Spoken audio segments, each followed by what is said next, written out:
Tooth പേസ്റ്റിൽ മീനിൽ നിന്നുള്ള ചേരുവകളും പതഞ്ജലിക്കും ബാബ രാംദേവിനും ദില്ലി ഹൈക്കോടതി നോട്ടീസ്.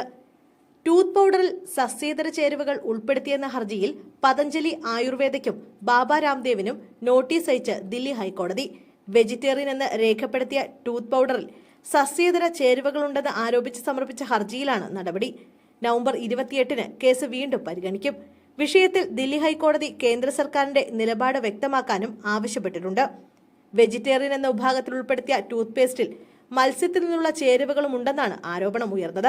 ഫുഡ് സേഫ്റ്റി സ്റ്റാൻഡേർഡ് അതോറിറ്റിക്കും പതഞ്ജലിയുടെ ദിവ്യ ഫാർമസിക്കും യോഗ ഗുരു ബാബ രാംദേവിനുമാണ് ജസ്റ്റിസ് സഞ്ജീവ് നരുല നോട്ടീസ് നൽകിയത്. പതഞ്ജലിയുടെ ദിവ്യദന്ത് മഞ്ജൻ എന്ന ടൂത്ത് പേസ്റ്റ് നിലവിൽ വിൽക്കുന്നത് വെജിറ്റേറിയൻ എന്ന വിഭാഗത്തിലാണ്. എന്നാൽ ഈ ടൂത്ത് പേസ്റ്റിൽ സമുദ്രാഫെൻ എന്ന വസ്തു ഉപയോഗിക്കുന്നുവെന്നാണ്. സസ്യാഹാരിയായ കുടുംബമാണ് യുവാവിന്റേത്.